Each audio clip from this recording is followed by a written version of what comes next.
দর্শক আমন্ত্রণ জাগো বিজনেসের আজকের আয়োজনে। দেশের বাণিজ্য এবং অর্থনীতির নানা দিক নিয়ে আলোচনার জন্য আমাদের এই আয়োজন।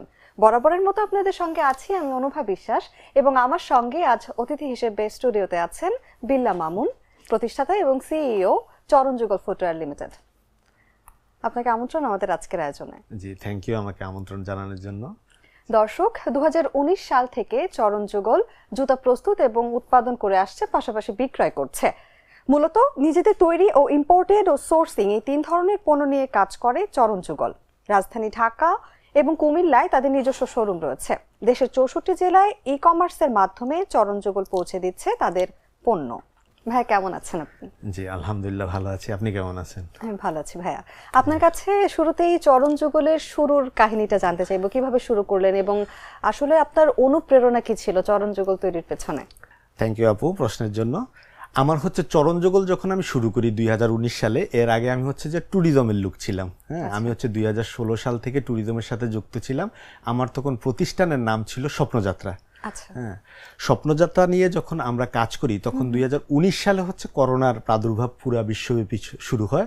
তখন হচ্ছে আমাদের আসলে ট্যুরিজম ব্যবসাটা পুরোপুরি বন্ধ হয়ে যায়, মানে এক প্রকার বলতে গেলে আমরা বেকার। হ্যাঁ, বেকার। কারণ হচ্ছে যে মানে এই ধরনের যে বিশ্বব্যাপী যে সমস্যাগুলো তৈরি হয় সবার আগে এফেক্টেড হয় ট্যুরিজমটা। হ্যাঁ, দেশের যে কোনো সিচুয়েশন খারাপ হলেও ট্যুরিজমটা সবার আগে এফেক্টেড হয়। তো 2019 সালে যখন আমি টোটালি হচ্ছে যে বেকার হয়ে যাই, ট্যুরিজমটা বন্ধ হয়ে যায়, তখন হচ্ছে আমার বাসার পাশেই একজনের সাথে আমার দেখা হয় যে হচ্ছে জুতার বিজনেসের সাথে যুক্ত। তো তার কাছে আমি একটা, যেহেতু আমি ট্যুরিজমে ছিলাম, তার কাছে আমি একটা ট্রাভেল রিলেটেড জুতার সন্ধান পাই। হ্যাঁ, তখন আমি চিন্তা করি যে আমার তো ফেসবুকে অনেকদিন ধরে অ্যাক্টিভ, আমাদের গ্রুপগুলো তো ভালো আছে বা মানুষ আমাদেরকে ট্রাস্ট করতো। হ্যাঁ, তখন আমি তাকে একটা জুতার মডেল আমি বলি যে সে যেন আমাকে দেয়। হ্যাঁ, তখন আমি তার থেকে কিনে আনি 1000 টাকায়। তখন আমি চিন্তা করি যে তখন আমার মাথায় তো বিজনেসটা ছিল না, আমার মাথায় ছিল কি যদি সামান্য কিছু ইনকাম হয় বা এটা যেহেতু ট্রাভেল রিলেটেড, অন্যরা হয়তো এটা এনজয় করবে জুতাটা বা তাদের ভালো লাগবে। তখন আমি এই জুতাটা আমার ফেসবুকে পোস্ট দিই যে এই জুতাটা আমি 1000 টাকা কিনেছি, আমি 200 টাকা লাভ করে আমি মাত্র 1200 টাকায় এটা ফেসবুকে একটা পোস্ট দিই। আমার চিন্তা ছিল যে কেউ কিনলো, যেহেতু আমার এর আগে একটা ক্লায়েন্ট বেজ আছে, ওরা যদি কিনে তাহলে সেটা তো একটা ভালো ব্যাপার হয়। কিন্তু সারপ্রাইজলি ওই জুতাটা আমাদের প্রায় 100 থেকে 150 পেয়ার সেল হয়ে যায়। হ্যাঁ, কারণ জুতাটা মানে দামটা যেমন কম ছিল, কোয়ালিটিটা খুব ভালো ছিল এবং ট্রাভেল রিলেটেড ছিল। সো আমার যেহেতু পুরো সার্কেলটা ট্রাভেল রিলেটেড ছিল, তো সবাই এটা খুব সহজেই অ্যাকসেপ্ট করে জুতাটা এবং জুতার কোয়ালিটিটাও তারা পছন্দ করে। সো দেখা যায় যে আপনার দ্রুত সময়ে সেল হয়। তো এই অনুপ্রেরণাটা থেকে আমি চিন্তা করি যে আমার তো এটাতে একটা ভালো ইনকাম হলো। ঠিক আছে, তারপরে আমি আরো কিছু জুতার মডেল নতুন করে ওনা থেকে এনে ইন্ট্রোডিউস করা শুরু করি। তখন আমার মাথায় চিন্তাটা আসে যে যেহেতু আমি এখন পুরো সময় বেকার, আমার যেহেতু মূল বিজনেসটা পুরোপুরি শাটডাউন হয়ে গেছে এবং সামনে যে কবে চালু হবে তার কোনো আসলে আমাদের হাতে কোনো হিন্টসই ছিল না, কারণ তখন করোনার কারণে সারা বিশ্বই কবে কি আসবে, ওষুধ কি আসবে, আদৌ চালু হবে কিনা, একদম অচল ছিল। জি জি জি জি জি তখন আমি যেটা করি আরো কিছু নতুন জুতার মডেল নিয়ে আমার ফেসবুক গ্রুপগুলোতে আমি তখন পোস্ট করা শুরু করি। তখন দেখা যায় যে অনেক মানুষই, আমার যেহেতু আগে একটা কাস্টমার বেস ছিল, তারা খুব আগ্রহী হয়ে ওঠে এবং হচ্ছে যে আমরা তখন সারা বাংলাদেশে ডেলিভারিটা শুরু করে দিই। যেহেতু জুতাগুলো চলতেছে, তার মানে পাবলিক বা কাস্টমার অ্যাকসেপ্ট করছে বলেই তো ওরা নিচ্ছে, বা ওরা দেখা যাচ্ছে ওদের বন্ধু বান্ধবদেরকে রেফার করা শুরু করলো, তখন আমরা সারা দেশে হোম ডেলিভারিটাও শুরু করে দিই। হ্যাঁ, তখন সেই মুহূর্তে আমার মনে আছে, তখন আমার হচ্ছে যে তখন তো আমাদের মানে আলাদা কোনো সেট আপ ছিল না, অফিস বা শোরুম কোনো কিছু ছিল না। তখন আমি আমার যেই কাজটা করি, যেহেতু আমাদের ইনকামটা একদম টোটালি অফ ছিল ট্যুরিজম থেকে, তখন আমার ওয়াইফকে আমি তখন আমার কুমিল্লার বাসায় শিফট করে নিই।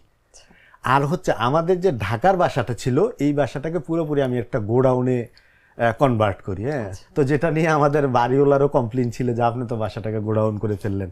তখন আমি ওনাকে বোঝাই যে দেখেন এখন তো আমার পুরোপুরি ইনকামটা বন্ধ, ঠিক আছে, আমি যদি এখন এটার মাধ্যমে কিছু করতে পারি, যখন আবার সিচুয়েশনটা ভালো হবে তখন আমরা অন্যদিকে আবার শিফট করে নিয়ে যাব, তখন এটা গোডাউন থাকবে না।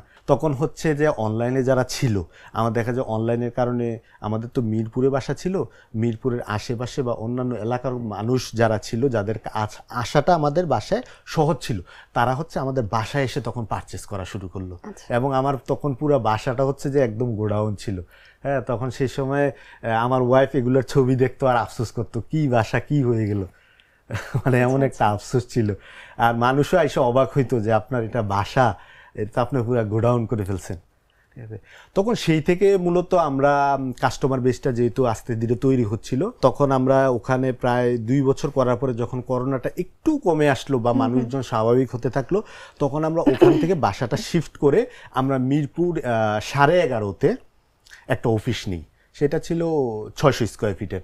600 স্কোয়ারের অফিসটা সেখানে আমরা প্রায় 2 বছরের মতো কন্টিনিউ করি। তারপর দেখলাম যে আমাদের কাস্টমার বেসটা বাড়তেছে দিন দিন এবং কাস্টমার বেস তৈরি হচ্ছে।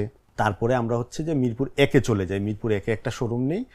তারপরে দেখলাম যে সেই শোরুমটাও আমাদের হচ্ছে না, ওটা প্রায় 700 স্কোয়ার ফিটের ছিল, ওই শোরুমটাও আমাদের হচ্ছে না। তারপরে আমরা ওখান থেকে শিফট করে মিরপুর 10-এ চলে আসি। এখন আমাদের মিরপুর 10-এ প্রায় 3000 স্কোয়ার ফিটের একটা শোরুম প্লাস অফিস আছে। আর হচ্ছে আমরা ওই সময় থেকে মিরপুরে আছি। আর 6 মাস আগে আমরা হচ্ছে যে কুমিল্লাতে একটা শোরুম চালু করি। আচ্ছা, তো ওভারঅল বললে এটাই হচ্ছে যে আমাদের স্টোরিটা আর কি। 2019 থেকে এখন পর্যন্ত আমরা স্টিল এই বিজনেসটাতে আছি। পরবর্তীতে আর আমি ট্যুরিজম বিজনেসে ফেরত যাইনি, না, এটাই এখন কন্টিনিউ করতেছি। 2019 সাল থেকে চরণ যুগলের যাত্রা শুরু, নিশ্চয়ই অনেক চ্যালেঞ্জ ছিল শুরুতে। কি কি ধরনের চ্যালেঞ্জ ফেস করেছেন এবং এটা কিভাবে রিকভার করেছেন? এই চ্যালেঞ্জগুলো পার করে কিভাবে আজকে চরণ যুগল ফুটওয়্যারকে এখানে নিয়ে এসেছেন? হ্যাঁ, বিজনেস বিষয়টা হচ্ছে যে কোনো বিজনেসেই আপনার হচ্ছে চ্যালেঞ্জ সম্ভাবনা দুইটা জিনিসে থাকে। হ্যাঁ, তো আমাদের দেশে চ্যালেঞ্জটা সবচেয়ে বেশি থাকে। চ্যালেঞ্জ যারা ওভারকাম করতে পারে না ওরাই কিন্তু ঝরে যায়। হ্যাঁ, একটা কথা আছে যে মানে 100টা বিজনেস শুরু হলে মাত্র 10টা 5 বছর প্লাস যায়, এর আগেই দেখা যাচ্ছে বাকি 90টাই ঝরে যায়। এটা হচ্ছে যে আমাদের বিজনেসের ভাষায় একটা ট্রাম আছে আর কি, যে 5 বছর পর্যন্ত কন্টিনিউ করতে পারা হচ্ছে যে আপনি চ্যালেঞ্জ অনেকখানি ওভারকাম করতে পেরেছেন। না, যেটা চ্যালেঞ্জ ওভারকাম করতে পারে না মানুষ, ওরাই হচ্ছে 5 বছর 1 বছর 2 বছর 3 বছরই ঝরে যায়। তো আমি যখন শুরু করি তখন হচ্ছে যে আমার এই সেক্টরটা হচ্ছে পুরোপুরি নতুন। আমি এই সেক্টরে কিন্তু ফ্যামিলিয়ার ছিলাম না, আমি ছিলাম ট্যুরিজমের লোক, আমি আসছি এটাতে। তো প্রথম দিকে আমি যেই চ্যালেঞ্জটা সবচেয়ে বেশি পেয়েছি সেটা হচ্ছে যে জুতার কোয়ালিটিগুলো এনশিওর করতে গিয়ে আমি অনেক চ্যালেঞ্জের সম্মুখীন হয়েছি। অনেক সময় হয়েছে এমন, আমরা একটা জুতা এনেছি, জুতা বিক্রি করে ফেলেছি, কিন্তু দেখা যাচ্ছে যে জুতাতে বিক্রি করার পরে সমস্যা দেখা দিচ্ছে, হয়তো টেম্পার ইস্যু দেখা দিচ্ছে, অথবা সোলটা 1 মাস পরে ফেটে যাচ্ছে, যেটা জুতাতে হয়, বা জুতার ঘামটা খুলে গেল। এই সমস্যাটা আমরা ফার্স্টের দিকে সবচেয়ে বেশি পেয়েছি, মানে কোয়ালিটিটা এনশিওর করতে গিয়ে আমরা সবচেয়ে বেশি সমস্যার সম্মুখীন হয়েছি। তো তারপর যদি বলেন যে এটার পরে আমরা কি চ্যালেঞ্জের সম্মুখীন হয়েছি, সেটা হচ্ছে যে প্রোডাক্টের অ্যাভেলিটি। হ্যাঁ, দেখা যাচ্ছে আমি তো ধরলেন 2 থেকে 3টা প্রোডাক্ট, 4টা প্রোডাক্ট, 5টা প্রোডাক্ট নিয়ে শুরু করলাম, কিন্তু আমার তো আরও প্রোডাক্ট লাগবে। হ্যাঁ, বিভিন্ন ভ্যারাইটি লাগবে। সো এই ক্ষেত্রে দেখা যাচ্ছে যে সোর্সিংগুলো নতুন করে এনশিওর করা, ট্রাস্টেড সোর্স এনশিওর করা। এখন সোর্স তো সবাই আছে, 10টা সোর্স আছে, এর ভিতরে আমার কোন সোর্সটা ট্রাস্টেড, কোনটা ফ্রড, এগুলা বের করাটা আমাদের জন্য একটু চ্যালেঞ্জিং ছিল, ডিফিকাল্ট ছিল এটা। তো আমরা এটা যেটা ওভারকাম করার কথা, আপনি যেটা বললেন যে আমরা চ্যালেঞ্জটা কিভাবে ওভারকাম করেছি। তো প্রথম যখন আমরা চ্যালেঞ্জের সম্মুখীন হলাম, তারপরে আমরা যেটা কাজটা করেছি সেটা হচ্ছে যে কম কোয়ান্টিটির প্রোডাক্ট আনা শুরু করলাম। দেখা যায় যে একটা প্রোডাক্ট 200 পেয়ার আনতাম, যখন যেটাতে আমাদের ডাউট হতো এটাতে ধরলেন 6 জোড়া বা 12 জোড়া, 1 ডজন প্রোডাক্ট আমরা আনতাম। হ্যাঁ, এনে আমরা টেস্ট করে দেখতাম যে প্রোডাক্টটা ওকে আছে কিনা। যখন মনে হতো যে প্রোডাক্টটা ওকে আছে, তখন আমরা লার্জ কোয়ান্টিটি বা বড় কোয়ান্টিটি আকারে অর্ডারটা করতাম। এতে যেটা সুবিধা হতো আমাদের জন্য, যে আমরা প্রোডাক্টের কোয়ালিটিটা এনশিওর করতাম, প্রোডাক্টের সমস্যা থাকলে সেটা আমরা আগেই ধরে নিতাম। সো এইভাবে আমরা হচ্ছে যে এই টেকনিকটা ফলো করে আমরা হচ্ছে যে বিষয়টা ওভারকাম নিয়ে আসি। মানে হচ্ছে যে কম কোয়ান্টিটি এনে প্রথমে টেস্ট পারপাসে করা, তারপর যখন কোয়ালিটি ওকে দেন বড় কোয়ান্টিটিতে শিফট করা। এটা আসলে বিজনেসের অনেকেই যারা বিজনেস রিলেটেড এই কথাটা থেকে অনেকেই বুঝতে পারবে যে প্রথমে সামান্য কিছু এনে টেস্ট করা, তারপর কোয়ালিটি ওকে থাকলে লার্জ কোয়ান্টিটিতে শিফট করা। প্রথমেই যদি আমি লার্জ কোয়ান্টিটিতে শিফট করি, কোনো একটা প্রবলেম বা ফল ধরা পড়লে সেটা দেখা যায় যে অনেক বড় আকারে এফেক্টেড করে ব্যবসাকে। ছোট থাকলে ছোট আকারে এটা সমস্যার সমাধানটা করা যায়। একদমই তাই। এবং ব্যবসার ক্ষেত্রে ভাইয়া লাভ লস থাকেই, তো আপনি আপনার ব্যবসার ক্ষেত্রে কি ধরনের লস ফেস করেছেন এবং একটা লস হওয়ার পরে আপনি নিজেকে এবং টিমকে কিভাবে মোটিভেট করতেন? Good question. লাভ লস সবসময়ই থাকে, ঠিক আছে। দেখা যায় যে একটু আগে যেমন চ্যালেঞ্জের কথাগুলো বললাম, সেই চ্যালেঞ্জগুলো যখন আমরা ফেলিউর করতাম সেইটাই মূলত লসে আমরা পড়ে যেতাম, ঠিক আছে। তো এখন কথা হচ্ছে যে কোম্পানি যখন কোনো একটা খারাপ প্রোডাক্ট হয়ে যায় বা এমন একটা প্রোডাক্ট আমি দিলাম যেটাতে কাস্টমার স্যাটিসফাইড হচ্ছে না, ঠিক আছে, বা এটাতে আমি লসে পড়ে গেলাম, যে 100 পেয়ার জুতা আনলাম এটাতে আমরা লস হচ্ছে, তো এইটার ক্ষেত্রে আমরা যেটা করতাম সেটা হচ্ছে যে আপনার লসটা রিকভার করার জন্য আমরা হচ্ছে যে সবসময় মাথায় রাখতাম যে লস আমার যাই হোক না কেন কাস্টমার যেন এফেক্টেড না হয়, আচ্ছা, কাস্টমার যেন কোনোভাবেই খারাপ প্রোডাক্টটা না পায়। যেমন ধরেন যে আমি 100টা প্রোডাক্ট সেল করলাম, এর ভিতরে আমার হয়তো 2টা প্রোডাক্টে সমস্যা আসলো, সো আমি যদি 100টা প্রোডাক্ট থেকে চিন্তা করি যে আমি 10 টাকা বা 20 টাকা করে আলাদা করে রাখবো লসটা রিকভার করার জন্য, তাহলে আমার কি হচ্ছে 100টা প্রোডাক্টে কিন্তু আমার 2000 টাকা 20 টাকা করে রাখলে 2000 টাকা করে এক্সট্রা একটা ফান্ড হয়ে যাচ্ছে। যখন আমার কোনো একটা কিছুতে সমস্যা বা কাস্টমার কোনো একটা ফল্ট দেখবে যে এটাতে আমার রিকভার করার প্রয়োজন, তখন আমি কিন্তু ওই 2000 টাকার যে ফান্ডটা আছে সেটা ইউজ করে কাস্টমারকে আমি স্যাটিসফাইড করতে পারি বা কাস্টমারকে রিপ্লেসমেন্ট করতে পারি, ঠিক আছে। তো সেই ক্ষেত্রে এইটা একটা সুবিধা হচ্ছে যে আপনি কত পেয়ার সেল করছেন এবং প্রাইসিংয়ের সময় সবসময় একটা প্রাইস আলাদা করে রাখা, যেটার মাধ্যমে আপনি কাস্টমারকে স্যাটিসফাইড করতে পারবেন বা কোনো একটা লস আসলে সেটা আপনি আসলে রিকভার করতে পারবেন। আর টিমের কথা যেটা বললেন, আসলে আমি সবসময় বিশ্বাস করি, টিমকে সবসময় বলি যে ভালো প্রোডাক্ট যদি আমরা দিতে পারি বা কাস্টমার যেই সার্ভিসটা এটা যদি আমরা এনশিওর করতে পারি, কাস্টমার আসলে সবসময় আসবে। সো যখন আমরা খারাপ সিচুয়েশনে পড়ি সবসময় চেষ্টা করি যে খারাপটা রিকভার করে যেন কাস্টমার কোনোভাবেই এফেক্টেড না হয়, লসটা আমাদের ভাগে আসুক কিন্তু কাস্টমার জন্য এফেক্টেড না হয়। এইভাবেই মূলত আমরা লাভ লসগুলোর একটা ফ্লো রাখি, যেটাতে হচ্ছে যে আমরা যেন লসটাতে না পড়ি বা লসটাতে পড়লেও যেন আমরা সেটা রিকভার করতে পারি। সাধারণ ভাইয়া, বর্তমান যুগে ই কমার্স প্ল্যাটফর্মটা কিন্তু দারুণ জনপ্রিয় ব্যবসার ক্ষেত্রে, এবং আমি যতটুকু জানি যে আপনার বিজনেসের ক্ষেত্রেও কিন্তু আপনারা ই কমার্সের মাধ্যমে ক্রেতাদের সেবা দিয়ে থাকেন। তো এই ই কমার্সের ক্ষেত্রে কি কি ধরনের চ্যালেঞ্জ ফেস করেন? যেমন ধরেন লজিস্টিক কিছু চ্যালেঞ্জ থাকে, ডেলিভারি সংক্রান্ত কিছু চ্যালেঞ্জ থাকে, এই চ্যালেঞ্জগুলো কিভাবে মোকাবিলা করেন? জি, বাংলাদেশে তো এখন ই কমার্স অনেক লার্জ স্কেলে বাংলাদেশে এখন ই কমার্সটা হচ্ছে। তো ই কমার্সের যে চ্যালেঞ্জগুলো সেটা হচ্ছে যে ট্রাস্ট ইস্যু। আমাদের দেশে দেখা যাচ্ছে যে 100টা একটা ই কমার্স বা 100টা পেজ, এখন তো পেজ দিয়ে ই কমার্স চলে বেশি, ঠিক আছে। সো দেখা যাচ্ছে যে এখানে যারা ফ্রড, ওরাই হচ্ছে যারা ফ্রড না তাদেরকে বেশি সমস্যা তৈরি করছে। এখন একটা কাস্টমার একটা পেজের দ্বারা সে ফ্রডের শিকার হলো বা সে যে প্রোডাক্টটা চাইলো সে সেটা পাইলো না বা সে খারাপ প্রোডাক্ট পাইলো, তখন সে যখন অন্য একটা পেজে নতুন সে যখন অর্ডার করতে যাবে তখন তার হচ্ছে যে ট্রাস্টটা ভেঙে যায়। তখন সে চিন্তা করে এটা কি ভালো হবে, ওরা কি আমার সাথে একই ফ্রড করবে, ঠিক আছে। বা সে একটা ভালো প্রোডাক্ট দেখে তার নিতে মন চাচ্ছে, কিন্তু সে আগের অভিজ্ঞতার কারণে সে হচ্ছে যে অর্ডারটা দিতে কনফিউশনে পড়ে যাচ্ছে যে আসলে এটা ভালো হবে না, আগে তো একবার ফ্রডের শিকার হলাম, ঠিক আছে। সো এই ক্ষেত্রে দেখা যাচ্ছে যে আমি যে ভালো, এটা কাস্টমারকে বোঝাতে আমাদের সমস্যা হচ্ছে, ঠিক আছে। যে আমি ও যেটা অর্ডার করছে সে যেটা পাবে, এইটা এই যে ট্রাস্টের জায়গাটা বিল্ড করা নতুন কাস্টমারের ক্ষেত্রে এইটাই হচ্ছে যে একটু সমস্যার তৈরি হয়। এটা হচ্ছে যে একটা বড় চ্যালেঞ্জ, যে আপনাকে নতুন কাস্টমারদেরকে বোঝানো যে আমরা ভালো, আমার থেকে প্রোডাক্টটা নেন।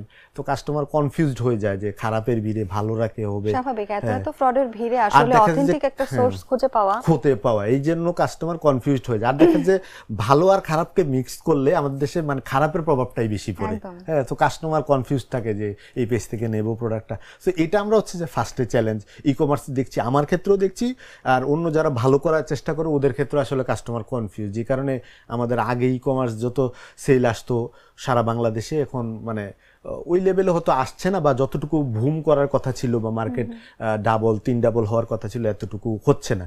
এছাড়া ই কমার্সের ক্ষেত্রে আপনার লজিস্টিকও একটা ফ্যাক্ট। অনেক সময় দেখা যাচ্ছে যে ডেলিভারি পার্টনারগুলো কাস্টমারের সাথে ভালো সার্ভিসটা করতে পারছে না, বা কাস্টমারের সাথে তাদের ম্যাচটা ঠিক মতো হচ্ছে না, বা অনেক সময় দেখা যাচ্ছে ডেলিভারি ম্যানরাও কাস্টমারের সাথে ভালো আচরণ করছে না। তো এই ক্ষেত্রে কাস্টমার দেখা যাচ্ছে রিটার্ন করে দেয় প্রোডাক্ট বিরক্ত হয়ে। সো এই ক্ষেত্রে আপনি যদি ই কমার্সের চ্যালেঞ্জ বলেন, সেক্ষেত্রে ট্রাস্ট এন্ড হচ্ছে ডেলিভারি পার্টনার, এই দুইটা হচ্ছে যে ফ্যাক্ট এখনকার সময়ে। আপনার চরণ যুগল নিয়ে ভবিষ্যৎ পরিকল্পনা কি? চরণ যুগলে তো আমরা হচ্ছে 2019 সাল থেকে শুরু করি, আজকে সেই হিসাব করলে 7 বছর আমাদের হচ্ছে, সামনে 8 বছর হবে। তো চরণ যুগল নিয়ে আমাদের যেটা প্ল্যান সেটা হচ্ছে যে আপনার এতদিন তো আমরা আসলে কুমিল্লাতে আর হচ্ছে যে ঢাকাতেই শোরুম করছি। আমাদের ভবিষ্যৎ প্ল্যান যেটা হচ্ছে যে আস্তে আস্তে আমরা হচ্ছে যে ই কমার্সের পাশাপাশি, এখন তো আমাদের 64 জেলা হোম ডেলিভারি, ই কমার্সের পাশাপাশি আরও ফিজিক্যাল স্টোরের সংখ্যা বৃদ্ধি করা। যে ঢাকাতে আমাদের একটা আছে, আরও 2টা করার প্ল্যান আছে। এছাড়া ইনিশিয়াল স্টেজে যে বিভাগীয় সদরগুলো আছে, চিটাগং, বরিশাল বা অন্যান্য শহরগুলো, বড় যে শহরগুলো আছে, ফার্স্ট এই যে আমাদের হচ্ছে যে ওই শহরগুলোতে আমাদের ফিজিক্যাল স্টোরটা নেওয়া। তারপর যে সেকেন্ড স্টেজে হচ্ছে যে আমাদের যে জেলা সদরগুলো আছে, ওই জেলা সদরগুলোতে যাওয়া। সো আলটিমেটলি গোল বলতে আমরা হচ্ছে যে সামনে আমাদের চিন্তা আছে যে ভিশনটা যেটা, সেটা হচ্ছে 64 জেলায় চরণ যুগলকে ফিজিক্যাল স্টোরটা অ্যাভেলেবেল করা। এখন তো আমরা হোম ডেলিভারি করছি, ফিজিক্যাল স্টোরটা আমাদের 64 জেলায় অ্যাভেলেবেল করা। ভাইয়া, বর্তমানের এই যে প্রতিযোগিতার যুগে আমরা বলতে পারি এত এত ব্র্যান্ডের প্রতিযোগিতা চলছে, এই প্রতিযোগিতায় কিভাবে টিকে থাকছেন? এই চরণ যুগল নিয়ে কিভাবে এই প্রতিযোগিতা মোকাবিলা করছেন? আমরা যখন চরণ যুগলটা 2019 সালে শুরু করি, হ্যাঁ, টিকে থাকার জন্য আপনাকে আসলে ইউনিক হতে হবে। এখন জুতা তো আরো 100টা বেজে বিক্রি করছে, আপনার থেকে কেন কিনবে? একদম, এটা আসলে কাস্টমারকে নির্ধারণ করে দিতে পারলে আপনি আসলে টিকে থাকতে পারবেন, না হয় আসলে বেশি দিন টিকতে পারবেন। এখন সবাই যা করতেছে, আমিও সেম তাই করলাম, তাইলে আসলে হবে না। মানে আপনাকে কোনো না কোনো একটা ইউনিকনেস দিয়ে টিকে থাকার চেষ্টা করতে হবে। সো আমরা যেটা ফার্স্টে করেছি, আমি যখন শুরু করি তখন দেখলাম যে অনলাইনে সবার একটাই কমন অভিযোগ। ফার্স্ট অভিযোগটাই হচ্ছে, ভাই দেখি একটা দেয় আর একটা, আচ্ছা, হ্যাঁ, বা আমি অর্ডার দিলাম একটা, পাইলাম আর একটা, ঠিক আছে, বা কোয়ালিটিটা এমন মনে করেছিলাম, এই কোয়ালিটি তো আমি পাইলাম না। হ্যাঁ, সো আমরা যেটা ফার্স্ট একদম টার্গেট করে আমরা যে কাজটা করেছি, সেটা হচ্ছে যে খুব নর্মাল ছবি তোলা শুরু করলাম। অনলাইনে আপনি দেখবেন যে খুব চমকপ্রদ ছবি, হ্যাঁ, আপনি সরাসরি দেখলে আপনার ওই চমকপ্রদটা আপনার মনে হচ্ছে না। আমরা যেটা করলাম, খুবই নর্মাল মোবাইল ক্যামেরা দিয়ে একদম নর্মাল লোকেশনে আমাদের অফিসের ভিতরে ছবি তোলা শুরু করলাম। মানে কোনো ধরনের অফিসিয়াল যে সেট আপগুলো আছে বা প্রফেশনাল যে সেট আপগুলো আছে, টোটালি আমরা এটা বাদ দিয়ে দিলাম প্রথম থেকে, ঠিক আছে। যে আপনি নর্মাল বাসায় যেভাবে ছবি তুলতেছেন একটা জিনিসের প্রোডাক্টের, আমরাও ঠিক এইভাবেই প্রোডাক্টের ছবি তোলা শুরু করলাম। হ্যাঁ, সো যার কারণে আমরা প্রথম যেই মেসেজটা দেওয়া শুরু করলাম, যাই দেখছেন তাই পাবেন, বা আরো বেটার পাবেন, কিন্তু কম না, আচ্ছা, আরো বেটার পাবেন, যা দেখছেন তার থেকে বেটার পাবেন। সো কাস্টমার হয়তো দেখলো একটা প্রোডাক্ট, সে দেখলো যে এটা ছবির থেকেও সুন্দর, ছবির থেকে কম সুন্দর না। সো আমাদের প্রথম যে চ্যালেঞ্জটা সেটা হচ্ছে যে, ওই যে আমি বললাম না, অনলাইনে আমরা প্রথমে সমস্যাটা আইডেন্টিফাই করেছি, তারপরে আমরা এই দেখলাম যে এই সমস্যাটাই সবচেয়ে বেশি হচ্ছে, তারপর আমরা টোটালি প্রফেশনাল সেটআপ বন্ধ করে দিয়ে নর্মাল ছবি তোলা শুরু করলাম। তো এই যে আমাদের এই চ্যালেঞ্জটা অনলাইনে ছিল, আমরা হচ্ছে যে এটা প্রথম ওভারকাম করলাম। তারপরে আমরা যেটা করলাম যে, সবাই বলে আরেকটা সমস্যা, সেটা হলো ভাই সবাই বলে ইনবক্সে আসেন, দামের জন্য ইনবক্সে আসেন, সবাই বলে। এটা হচ্ছে দ্বিতীয় সমস্যা। আমরা ওপেন প্রাইস পলিসিতে গেলাম, অর্থাৎ ছবির সাথে তার দাম লেখা থাকবে, কোনো ধরনের লুকোচুরি নেই, কোনো কিছু নেই, সব জায়গায় একটাই দাম, ইনবক্সে একদম, ওপেনলি একদম, আপনি নিজে চেক করে সবাই এক দামে প্রোডাক্ট কিনবেন। সো আমরা হচ্ছে যে দ্বিতীয়টা হচ্ছে আমরা এইটা সেট করলাম যে আমাদের প্রাইস অলওয়েজ ওপেন থাকবে। তো আমরা প্রাইসটা হচ্ছে যে ওপেন করে দেওয়ার কারণে কাস্টমার ট্রাস্ট করা শুরু করলো, যে ওনারা তো ইনবক্সে ডাকে না, ওনারা সরাসরি বিক্রি করে। সো হচ্ছে যে আমরা ওই যে যা দেখছেন তাই পাবেন, প্লাস হচ্ছে যে প্রাইস স্ট্র্যাটেজি, এই দুইটা জিনিস দিয়ে আমরা মূলত অনলাইনের যে সমস্যাটা হয়, এই সমস্যাগুলো সমাধান করলাম, যার কারণে কাস্টমার আমাদেরকে ট্রাস্টে নিয়ে আসলো, এবং হচ্ছে যে আমরা একটা ট্রাস্ট বিল্ড করতে পারলাম যে যা দেখছে তাই পাবে। এটার মাধ্যমে মূলত আমরা ই কমার্সে এগিয়ে গেলাম আর কি। ভাইয়া, চরণযুগল ফুটওয়্যার নিয়ে আপনার আগামী 5 বছর পরের ভবিষ্যৎ পরিকল্পনা কি? এবং আমি পাশাপাশি আরেকটু যোগ করতে চাই যে বাংলাদেশে কিন্তু প্রতিষ্ঠিত ইতোমধ্যে অনেক ব্র্যান্ড আছে। আমি যদি নাম ধরে বলি, বাটা, অ্যাপেক্স, লোটো, স্টেপ ফুটওয়্যার। তো এই বড় বড় ব্র্যান্ডের সাথে প্রতিযোগিতায় টিকে থাকতে গেলে আপনাদের মার্কেটিং স্ট্র্যাটেজিটা আসলে কি হবে? আচ্ছা, প্রথমে অ্যান্সার করি যে আমরা 5-10 বছরের প্ল্যানটা কি আমাদের। সো এখন আমরা যেহেতু ই-কমার্স আসার কারণে একটা জিনিস সুবিধা হয়েছে যে আপনি একদম গ্রাম পর্যায়ে পৌঁছে যেতে পারবেন। এটা হচ্ছে একটা সুবিধা। যেমন ধরেন যে আপনার থানা সদরে বা একটা ইউনিয়নের একটা বাজারে আপনি আপনার মন মতো জুতা পাবেন না, বা আপনি হয়তো একটু ভালো মানের, একটু পশ বা একটু এক্সেপশনাল জুতা চাচ্ছেন, যেটা আপনার বাজারে বা আপনার থানা সদর পর্যন্ত পৌঁছায় না। অনেক জেলা সদরেও ঠিকমতো আসলে ব্যাপারগুলো পৌঁছায় না। ঢাকা বা বড় শহর কেন্দ্রিকে ভালো মানের জুতাগুলো এখন পর্যন্ত রয়ে গেছে, ঠিক আছে। সো আমাদের 5-10 বছরের প্ল্যান হচ্ছে যে আমরা ই-কমার্সের মাধ্যমে যেহেতু সব জায়গায় পৌঁছানো যায়, প্রত্যন্ত একটা গ্রাম পর্যায়ে পর্যন্ত এখন পৌঁছে যাচ্ছে। আপনি দেখেন যে চিটংয়ের সন্দ্বীপ আছে, যেটা একটা বিচ্ছিন্ন এরিয়া বা একটা দ্বীপের মতো, ওখানেও আপনার এখন হোম ডেলিভারি হচ্ছে। সো আমাদের 5-10 বছরের প্ল্যানগুলো হচ্ছে যে আমরা হচ্ছে যে একদম গ্রাম পর্যায়েও ভালো মানের জুতাগুলো পৌঁছে দেবো একটা অ্যাফোর্ডেবল প্রাইসে। যেহেতু আমাদের ই-কমার্সের শোরুম কস্টিংগুলো অনেক কম থাকে, আমরা চাইলে অ্যাফোর্ডেবল প্রাইসে দিতে পারি, কালেকশনগুলো পৌঁছাতে পারি। এছাড়া আমাদের শোরুমের প্ল্যানগুলো, যেগুলো আপনাকে বললাম যে আমরা ফার্স্ট স্টেজে হচ্ছে বড় বড় শহরগুলোতে যেতে চাচ্ছি, সেকেন্ড স্টেজে আপনার হচ্ছে জেলা সদরে যাওয়ার ইচ্ছা আছে। সো যেহেতু ই-কমার্সের কারণে সারা দেশে খুব সহজে পৌঁছানো যায়, সো আমাদের ই-কমার্সের প্ল্যানটাও হচ্ছে ওভাবে করা আছে যে আমরা ইনশাল্লাহ আরও বিস্তৃত আকারে, আরও ভালো আকারে বা আরও সুযোগ সুবিধা নিয়ে কাস্টমারের দোরগোড়ায় পৌঁছানোর ইচ্ছা আছে। আপনার দ্বিতীয় কোশ্চেন যেটা ছিল সেটা হচ্ছে যে বড় ব্র্যান্ডগুলোর সাথে আমরা কম্পিট করার জন্য কোন ধরনের মার্কেটিং স্ট্র্যাটেজি নেব বা কিভাবে করব। হ্যাঁ, সো এইটা যেটা আমরা করি সেটা হচ্ছে আমাদের যেহেতু ই-কমার্স, আমাদের তুলনামূলকভাবে কস্টিংটা ওদের থেকে কম থাকে। সো বড় বড় যে ব্র্যান্ডগুলো, ওদের কস্টিংটা অনেক বেশি থাকে। সো আমরা প্রথম থেকে যে চেষ্টাটা করছি যে ওদের যে কস্টিং প্ল্যানটা আছে, যে বড় বড় শোরুম বা বড় বড় ব্র্যান্ড অ্যাম্বাসেডার আনা বা ওদের কস্টিংয়ের যে মডিউলটা, সেটা অনেক লম্বা বা ওদের কস্টিংটা বেশি। সো আমরা মিরপুরে এবং কুমিল্লাতে যে স্ট্র্যাটেজিটা বড় বড় ব্র্যান্ডের বিপরীতে দাঁড় করিয়েছি, সেটা হচ্ছে যে কস্টিং কমিয়ে আনা। সেটা কিভাবে? সেটা হচ্ছে যে আমরা এমন একটা জায়গা চুজ করি, যে জায়গাটা হচ্ছে যে আপনার শোরুম কস্টিংটা আমার কমে আসবে, যে আমার রাস্তার ধারে হতে হবে এমন কিছু আমরা স্ট্র্যাটেজি করি না, ঠিক আছে। যার কারণে আমাদের তুলনামূলকভাবে কস্টিংটা ওদের থেকে আপ টু 40-50%ও অনেক জুতার ক্ষেত্রে কমে আসে। অর্থাৎ এখন যেহেতু অনলাইন যুগ, হ্যাঁ, মানুষকে টার্গেট করে স্পেসিফিক লোকেশনে মার্কেটিংয়ের মাধ্যমে নিয়ে আসা সম্ভব, যেটা আমরা মিরপুর এবং কুমিল্লাতে সফলভাবে রিপ্লেস করেছি। অনেকে বলে যে এই মডেলটা ভারতের শ্রী লেদার্সও নাকি করে, এমনটা শোনা যায়। মানে অনেকে আমাকে বলেছে যে জনপ্রিয় জায়গাগুলোতে আপনার শোরুম নিতে যে পরিমাণ কস্টিং মডিউল দাঁড় হয় বা হাই কস্টিং চলে আসে, ঠিক আছে, সেক্ষেত্রে যে তুলনামূলকভাবে একটু কম ভিড় এমন জায়গাগুলোতে যদি আমরা শোরুম নেই বা অফিস সেট আপ করি, সেক্ষেত্রে আমাদের প্রোডাক্ট কস্টিংটা অনেকটাই কমে আসে বা কমে দেওয়া যায়। সেক্ষেত্রে আমরা ওদের থেকে আমরা হিসাব করে দেখেছি যে 30, 40 কি 50% কম কস্টিং আমাদের সেম কোয়ালিটির প্রোডাক্টটা এনশিওর করতে পারি কাস্টমারের জন্য। সো এইটাই আপাতত আমাদের স্ট্র্যাটেজি, যে কস্টিং কমিয়ে আনা, কাস্টমারকে বেটার প্রোডাক্ট দেওয়া। এছাড়া আমাদের আরও একটা স্ট্র্যাটেজি যেটা আমরা সবসময় ফলো করি, সেটা হচ্ছে যে মাউথ মার্কেটিং। কাস্টমারকে যদি আমি বেটার প্রোডাক্ট দিই, কাস্টমার তার আরও 4-5টা বন্ধু বান্ধব, আত্মীয় স্বজন সেটা আমাদের কাছে নিয়ে আসে। সো প্রোডাক্ট কোয়ালিটি এনশিওর করা গেলে মার্কেটিং কস্টিংটা কমে আসে। কাস্টমার একুইজিশন যে কস্টিংটা আসে, যেমন অনেক ক্ষেত্রে ফেসবুকে প্রোডাক্ট সেল করতে অনেকে 400-500 টাকা এক জোড়া বা একটা প্রোডাক্টই সেল করতে চলে যায়। সো আমাদের হচ্ছে যে সবসময় আমরা অর্গানিক মার্কেটিং এর দিকে জোরটা দেই, যার কারণে হচ্ছে আমাদের প্রোডাক্ট কস্টিং, মার্কেটিং কস্টিংটা অনেক কমে আসে। যেহেতু আমরা শোরুম কস্টিং কমাতে পারছি, মার্কেটিং কস্টিং কমাতে পারছি, সেহেতু বড় বড় ব্র্যান্ড থেকে আমরা হচ্ছে একই মানের প্রোডাক্ট অনেক কমে কাস্টমারকে প্রোভাইড করতে পারি। এটা হচ্ছে যে ওদের এগেনিস্টে আমাদের মার্কেটিং পলিসি, যে মার্কেটিং কস্টিং কমিয়ে আনা, প্রোডাক্ট কোয়ালিটি এনশিওর করা যেন কাস্টমার রিপারচেস করে। এছাড়া হচ্ছে যে শোরুমগুলো বা অফিসগুলো আমাদের এমন জায়গায় সেট আপ করি আমরা, যেখানে আমাদের ইনিশিয়াল কস্টিংটা অনেক কম থাকে, যার কারণে আমরা কমে প্রোডাক্টটা এনশিওর করতে পারি। এটা হচ্ছে ভাই, আমরা আমাদের অনুষ্ঠানের একেবারে শেষ পর্যায়ে আপনার কাছে শেষ করার আগে জানতে চাইবো যে বাংলাদেশের তরুণরা কিন্তু এখন ব্যবসার দিকে বেশি ঝুঁকছে। হ্যাঁ হ্যাঁ হ্যাঁ হ্যাঁ, এবং তারা ব্যবসা করতে গিয়ে শুরুতে অনেক ধরনের প্রবলেম ফেস করছে, অনেক চ্যালেঞ্জ ফেস করছে।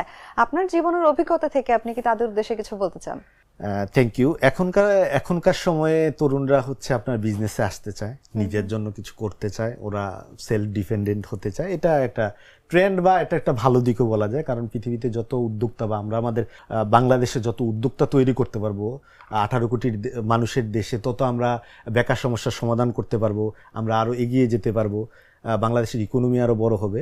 সো তরুণরা এখন যারা নতুন নতুন বিজনেসে আসবে, আমি তাদেরকে বলবো যে বিজনেসটা যতটা সম্ভব আর্লি শুরু করা যায়। আপনি হয়তো ইন্টার পাস করেছেন, মেট্রিক পাস করেছেন, বা অনার্স পাস করেছেন, বা অনার্সে পড়ছেন, এই সময় যদি আপনি অল্প করে হলেও বিজনেসটা শুরু করতে পারেন, বা বিজনেসের জ্ঞানটা গ্যাদার করা শুরু করেন, যে আমি একটা ধরুন যে একটা জামা কাপড়ের ব্যবসায় শুরু করব।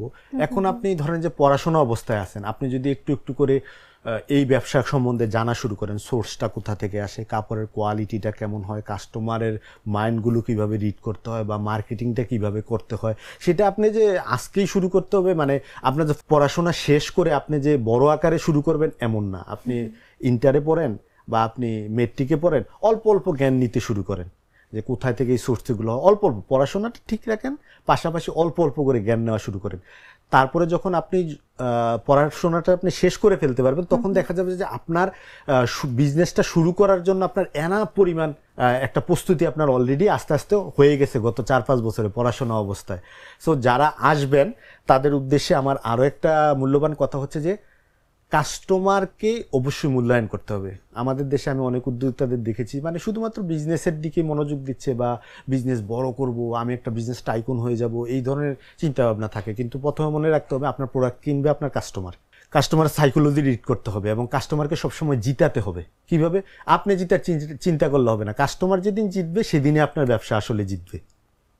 তো এই বিষয়টা হচ্ছে আমাদের দেশে আমি অনেককেই দেখেছি যে কাস্টমার সার্ভিসটার দিকে মনোযোগ দেয় না। কিন্তু প্রথম যে কোনো ব্যবসার প্রথম দিক হচ্ছে কাস্টমার কী চাচ্ছে সেটা দেখতে হবে, এবং কাস্টমারকে কোয়ালিটিটা অবশ্যই এনশিওর করে কাস্টমারকে সবসময় জিতাতে হবে।